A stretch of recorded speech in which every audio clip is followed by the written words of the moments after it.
The broadcast is now starting. All attendees are in listen-only mode. All right, welcome everyone to today's Title Topics webinar. These are ALTA's free presentations we offer every month on issues important to title professionals. I am Jeremy Yohe, ALTA's Vice President of Communications, and today we've got a great webinar lined up to help you learn how you can improve your recruitment efforts with some marketing techniques that can hopefully ultimately help you grow your business. Before starting, I need to touch on a few housekeeping items. A copy of today's presentation can be downloaded from the GoToWebinar handout section, and all of participant lines are muted for today's presentation. If at any time you do have a question, submit them through the questions box, and we will hold a little bit of time at the end for Q&A. As an added benefit, the presentation is being recorded after we've done the editing. Recording will be available on ALTA's website at alta.org/title topics. That's alta.org/title topics. You also find our entire archive of all the webinars we've done over the years. You'll also get an email with a direct link to the recording as well. I do need to thank Fidelity National Title Group for sponsoring our Title Topics webinars this year. Their support allows us to offer these educational opportunities free of charge. And with that out of the way, I'll briefly introduce today's speakers. First joining us is Jeff Gross. Jeff is Vice President and Manager for Fidelity National Title Group. We also have Devin Irby. Devin is Chief Compliance Officer and General Manager of H.B. Wilkinson Title Company. And also joining us is Karen Lanning. Karen is Vice President of Human Resources for First American Title Insurance Company. And all three speakers today are on ALTA's Talent Committee. And among the committee's scope of work is to develop resources to promote the industry to prospective employees, to attract talent, and help build future leaders. So today's presentation is right up that alley, and hopefully you guys, everyone on the call today, can glean some useful information. And with that, Jeff, I will turn the presentation over to you. All right, thank you, Jeremy. I'm on the Building Your Brand slide here. Hopefully you all can see that, and thank you for joining us. As you all can see, we've divided the presentation into 4 segments. I'm going to start off detailing how to create a purpose statement. Devin's then going to walk you through what we call a gut check. Karen's going to discuss managing your social reputation, and I'll close it out with some thoughts about actually posting your job opening. So we'll start with creating a purpose. The purpose of a purpose statement is to describe why and perhaps how you do what you do, but at an emotional level. So simply put, why are we here? Sure, any job seeker is going to want to know the mechanics of the job, but applicants, and particularly millennials, are going to want to see the bigger picture. Is this a purposeful and meaningful role? Ideally, your purpose statement will pretty quickly enable them to decide if they should read further or if they should swipe left and move on. Creating a purpose statement, that's the next slide here. In building your purpose statement, think about the goals of your company, how your team reaches its goals, and why are these the goals. Also consider who truly benefits when you meet your goals. I think you want to hit the next slide, Jeremy. There you go. So I talked about the questions that you should think of in building your purpose statement. And also remember that in crafting your purpose statement, potential new team members will ask themselves, do my ideals align with this purpose? And they'll also ask, do I find it inspiring? The next slide has examples of a purpose statement. You hit the examples. There you go, Jeremy. Thanks. Here you see several from large, well-known companies. Note that they're pretty high level, and also they're very emotional in nature. I particularly like Kellogg. Take a look at that one. It doesn't even use the word cereal or breakfast anywhere, but I find it profoundly compelling, actually. It's imperative to use language that resonates with potential employees and not title jargon, so remember that. An outsider looking to enter our industry might find it appealing to join a company that protects the American dream or protects property rights or even provides peace of mind. The next slide is ALTA's Our Values. You can see there. Just remember that having a purpose statement will contribute to building your online brand and assist you in recruiting those who are looking for meaningful and impactful work. and that there are additional resources to give you ideas and help you create your purpose statement on the ALTA website. The link is right there on the screen. So having said that, I'll turn it over to Devin for the second part of the presentation. Thanks, Jeff. So the first thing I want to talk about is what exactly is a gut check? I'm going to ask you to perform one, but what is it? A gut check is essentially, it's an assessment of your company's character. It's taking a step back, it's looking at your company, you're doing some listening, doing some research, and building a plan for alignment with your goals as a company and who you are. Can you hit the next slide for me, Jeremy? All right, so how do we get started performing a gut check? The first thing we're going to do is start by looking at 4 areas that a potential candidate wants in a future employer. So talent development. Look at how your company does talent development. We want to understand how your company approaches social responsibility. Let's have some specific examples of how your company promotes collaboration, and then be able to detail out where your company stands when it comes to compensation. All right, so how to gut check. The simplest place to start is with your current employees. That's exactly how you're going to find out who are we, where are we at, how do things look right now. So one of the things you can do is something generally called a stay interview, or as I like to call them, a discovery session. Because when I do them, I feel like I discover a lot about my team. So a discovery session or a stay interview, essentially taking a little bit of one-on-one time with each person in your company and having a little chat about why they're there, why they choose to stay with you, what are their personal goals, how do they see things going in your company, and it gives you an opportunity to really kind of dig in deep. Because as I say, there's no better person to help you figure out who you are and how things are really going than the people that work for you and work with you every day.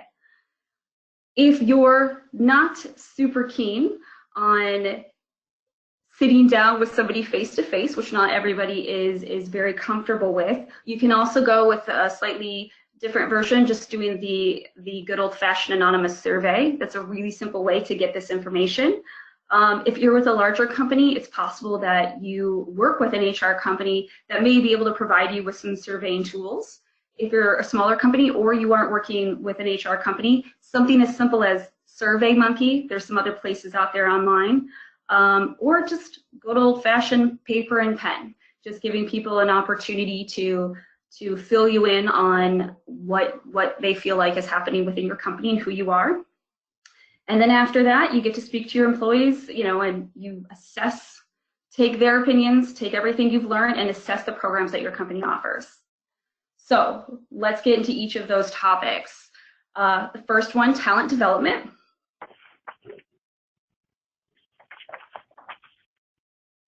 Talent development is huge for most, not just millennials, but most people out there looking for a job. They want to know where they're going to go. How are they going to grow with you? What does that look like? And something you need to keep in mind as you're putting your assessment together, your gut check together, is that it's not just vertical growth. It's not just title advancement. There are other ways in which a person can grow within your company. Projects, tasks. Do you have a mentoring program? What are other areas in which you provide something that allows them to work on their professional development? And you want to make sure that you're looking at it throughout their entire life cycle as an employee, not just what's happening right now. At the bottom of the slide, you'll see ALTA's HR sample library has a lot of kind of good information to sort of help you with there. That might kind of give you some ideas as far as what it looks like. So once you've dug in and you figure out what your talent development is, then you've got to ask yourself, does it work? And am I able to communicate this through a job posting? So our next topic, social responsibility. How does your company make a difference? Something to keep in mind is all too often people see social responsibility from an employer standpoint, and they get a little concerned. Is does this mean something big? Do I have to make huge changes within my community? But you really don't. Small local things can really make a difference and be really enticing to a potential employee. Take a look in your community, see what local organizations are out there. Since you're going to already be sitting down and listening to your employees, what are their specific interests? What are the causes that they're interested in? And utilize these opportunities as team bonding experiences. In a little bit, Karen's going to talk to you about social media. Social responsibility is any activity you do in this area is such a nice way to utilize social media to get out there things that you're doing. So creating a hashtag, encouraging your team members to post and when they participate in something, or doing something simple like creating t-shirts that everybody can wear when they go do an activity together. Our next topic is collaboration. We are no longer in the world of competitiveness. Competitiveness is out, collaboration is in. And I'm sure you all probably thinking about those millennials who all got participation trophies as kids. This kind of goes along those lines. Rather than have everybody compete with one another, they want to feel like they can work with their team members, with their coworkers, that they can build these good internal relationships that help them improve, but also help the company improve and their coworkers improve. So create a warm and open environment. Engage in communication, engage in conversation. People really want to see this type of work. Moving on to compensation. Obviously, we kind of know where that all starts. We're looking at your salaries, we're looking at what you offer, but something to keep in mind is compensation is more than just what you're going to pay someone. It's everything. It's highlighting the benefits of what your company provides. And the most important thing is to be transparent. Be honest about where you are and who you are when it comes to compensation, and make sure that you're able to show a potential employee what else do you do? What else is out there? What are the other ways in which you're providing them with compensation? And of course, again, Karen, when she talks about our social media aspect, you want to make sure that if you do have any specific information out there, that it's accurate. That's extremely important.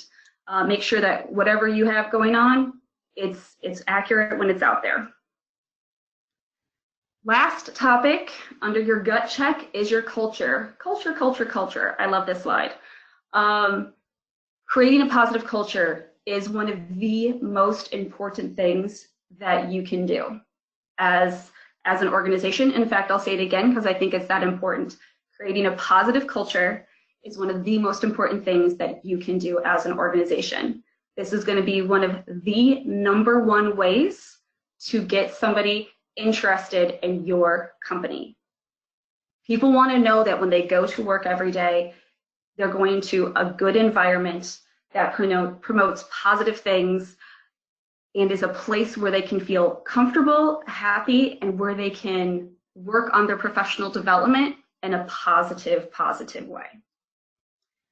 So again, this is your gut check. Take that time, talk to your employees, talk to your team members, figure out where you are in these different areas, what kind of programs you have in place, and how do they work. And with that, I'm going to hand it over to Karen. Thank you, Devin. So next thing we're going to talk about is some tips and ideas on how to manage your social reputation. There are so many online platforms out there, and there is, whether you like it or not, most likely a brand about your company and your organization out there. And so we're going to talk through some of the key sites and ways that you can go about managing what's being said and how your company is being portrayed out in the world. When applicants are applying to a job, or they're looking for a role, then one of the first things they're going to do is go out and they're going to Google you. They're going to Google you as individuals, as hiring managers, and they're going to Google your company to see what they can find out about your organization. So being able to manage that online reputation is really important. So having that online presence really allows you a way to connect with candidates. It shapes how people perceive your organization. Some of them you have control over. We'll talk about company websites, and some of them you have a little control over, but not as much, such as Glassdoor. But this is the way you'll reach more candidates by having a really strong social media presence. We want to use these outlets to encourage and show what a positive work environment we have. As Devin had mentioned, it's a place where you can share your community involvement. People look for companies that are giving back. They like to work for a company that is doing philanthropic work in their community, so it's a way to advertise that out in the communities. And then we want to talk about, like, this is where people get your first impression of you, so ways that we can maybe give you advice and counsel on how to manage that presence. So going on to the next slide, your personal website, meaning your company's personal website, is really important. I'm sure many of you have gone out to websites when you're trying to research something and the links don't work, or the information's really old and stale, and that really doesn't create a very positive perception of that organization. So managing your website, ensuring that your company's goals are clearly displayed. The candidates really want to know what you're doing and what your goals are, and what your purpose is. If you have values, putting them on the website so candidates and potential candidates know what your stance is on such things as diversity and inclusion and other important factors that they're looking for. It should also provide the necessary information for candidates just to really create a really positive image, an understanding of what you do, the communities you serve, the customers you serve, and the different opportunities that are available at your organization. And your site should be really clean and easy to navigate. When you're looking at your site, we say count the clicks. How many times does it take for a person that is on your website to get to information that's important about your organization, such as if you list your careers or you have a place where that people can ask for information? How many clicks does it take to get to those sites? So we want it to be really easy to navigate and very appealing to these potential candidates. Okay. The next thing we're going to talk about is some of the online social media platforms. I think this visual here, it does probably how we all think about it when we think about all the different sites that are out there. There's just so many of them. And so we're going to only talk about 4 of them today. As you can see by this visual, there are a lot of them. But the 4 that we're going to review and kind of talk about high level is LinkedIn, which I think is very, very important, Glassdoor, and then Indeed, which is the job posting site that allows you to also have a business profile, and then Instagram. Next slide, Jeremy. All right, LinkedIn. I'm sure that everyone on the call has heard of LinkedIn. I hope you all have a really strong LinkedIn profile, because I can assure you that if you're reached out to a candidate, you're talking to someone, you're networking, one of the first things that they're probably going to do is go and check you out on LinkedIn to kind of see, what your background is, or at least they should do this. So having your own personal LinkedIn page is very important, but also having a LinkedIn page about your company is important, because that's also a place where they can research, they can see if they have that there's people working at your company that they might know, maybe they went to the same school as them, they've worked with them before, so they're looking for information that connects them to your organization. This is also a great way for your employees who are on LinkedIn to post about things that are going on at your company, to share information. It's free marketing. So if your employees are out there sharing about an event that you had, whether it was a customer event, an employee event, all of the people in their network are then seeing it. So it's a great way to really share stories and connect with the community at large. It also offers insight into the company environment. It allows candidates to kind of learn a little bit about your organization, and is just a really all-around great place to communicate and share, and also find out good information yourself. What are your other organizations in your market doing, and keep up on what's going on out in the world. Next slide. Glassdoor. Glassdoor is probably the one that people, when you say Glassdoor, people usually do a little bit of a heavy sigh, because this is where people can go out and comment about your company. So it's important to know what's being said about you out on Glassdoor. And it's also important, if you're able, to respond to those postings. So if you haven't claimed your page, or you haven't created a page, we really recommend that might be something you want to look at. There is a way on Glassdoor that you can manage and update your profiles. You can add pictures, you can have your mission statement, you can talk about the company. It's another place where you can communicate what your company's values are, what your focus areas are, what your purpose is. There is a fee for organizations that want to respond to the reviews that are posted, but if you have a lot of reviews and you want to have a two-way communication with the people who are posting reviews, you might want to look into that. You can also post your jobs out here. It's a great place that people go and look for jobs as they're then looking at your profile and seeing what people who have worked with your company or have left your company are saying about the organization.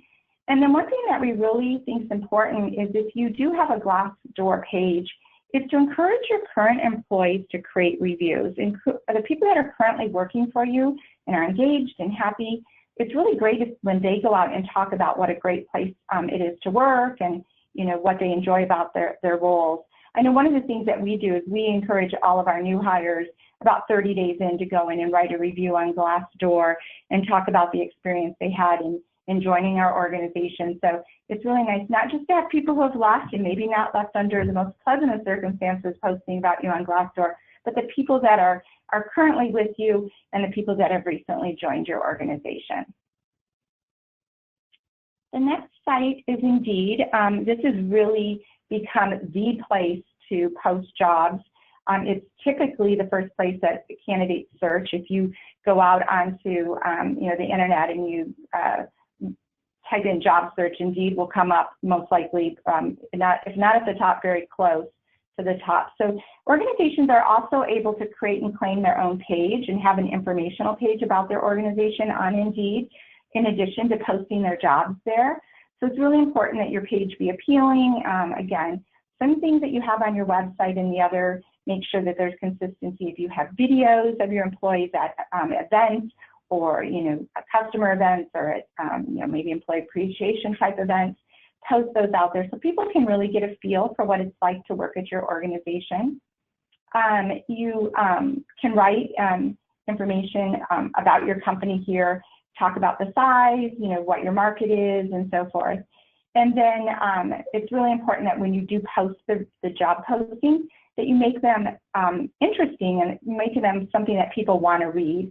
One of the things we talked a lot about as part of the subcommittee for the talent committee was that a lot of people don't know what our industry is about. So if there's a way that you can convey to them, a little bit about our industry, how exciting it is, what great opportunities, the more likely that potential candidate will then take the time to apply to your position. And then the last one that we're going to just kind of go over high level is Instagram. And how we think about Instagram, this is more a place where you share your employee experience, your team bonding events. It's a good place to share your social responsibility initiatives and events, or your celebrations, or if you do awards for your employees. Because not only are your employees following this, but people in the community, their friends and family.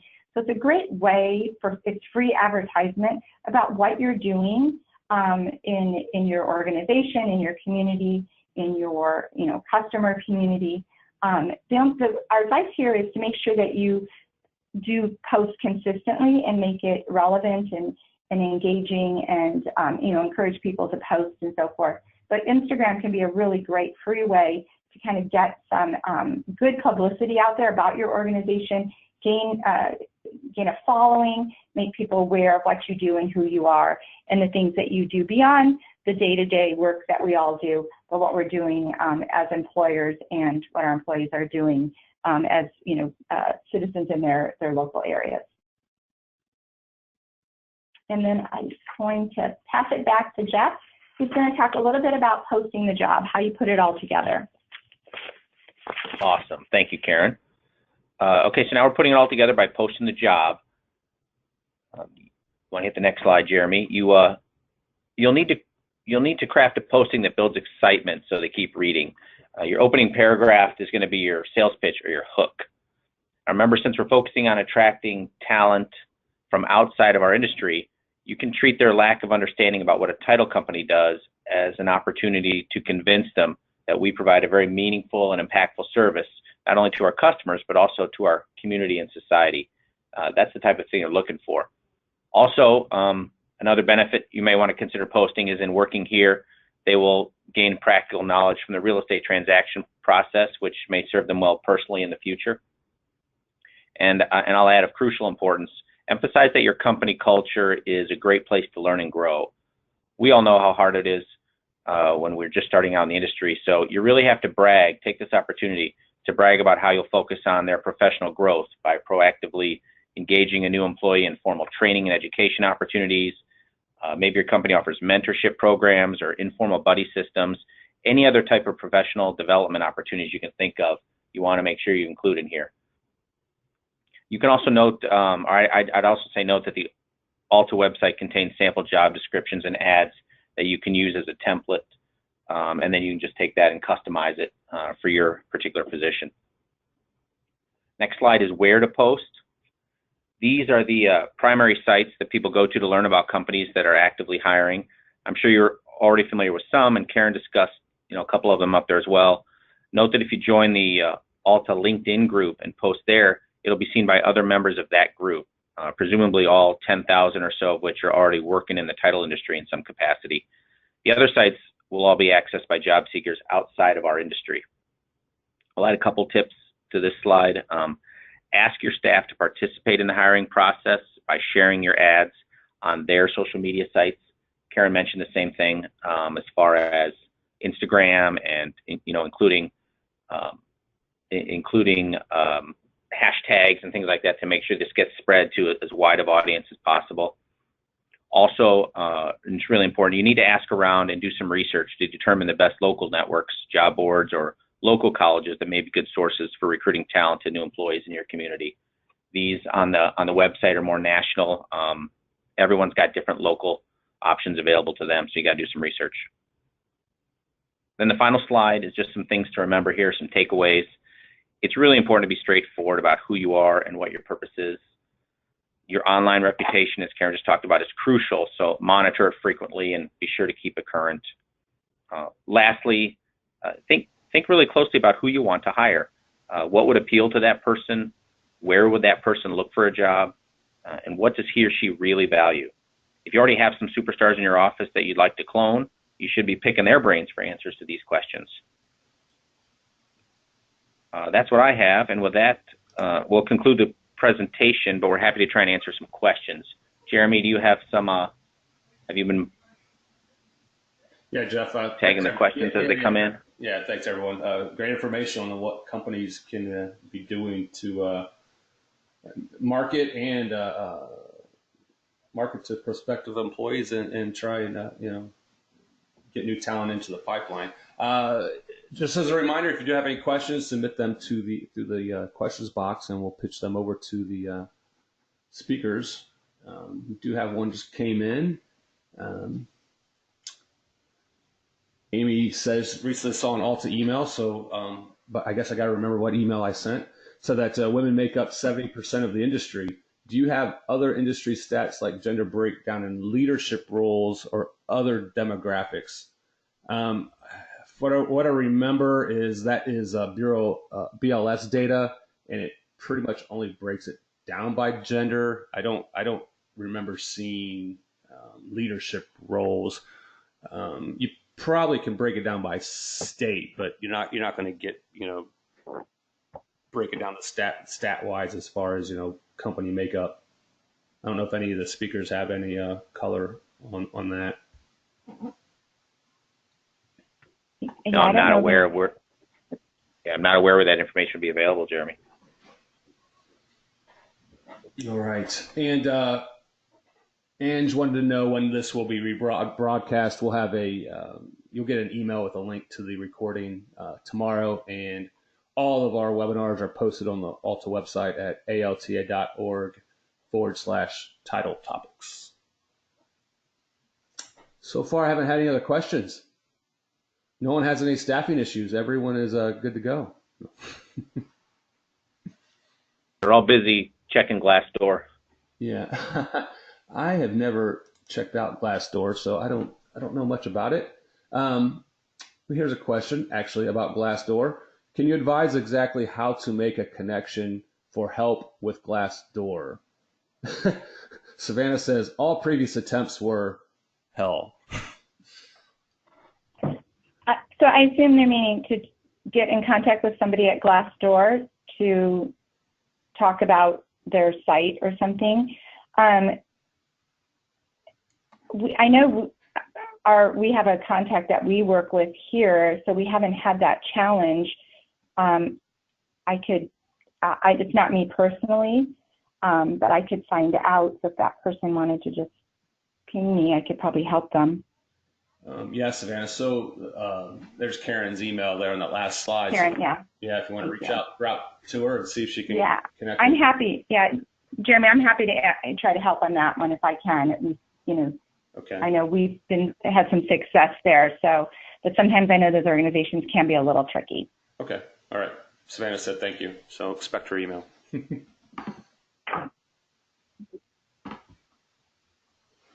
All right. Well, don't have anything else coming in right now.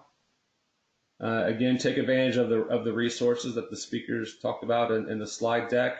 I encourage you to take the compensation index survey. That would be a great resource once we have some good data in there. Again, the information will be confidential and will be kind of mashed together, and you'll be able to look at it, by your market, see how you compare to other companies in your area.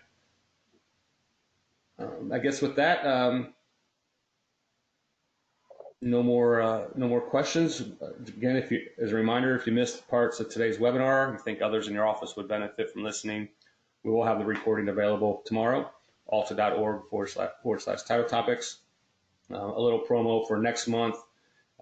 We'll shift focus and we will offer our second quarter compliance webinar, and the discussion will be on internal processes and digital solutions to help combat wire fraud. And with that will bring us to the conclusion of today's presentation. To wrap up, I just need to thank Fidelity once again for sponsoring our Title Topics webinars. And I'd also like to remind everyone to make sure your company is confirmed in the ALTA registry.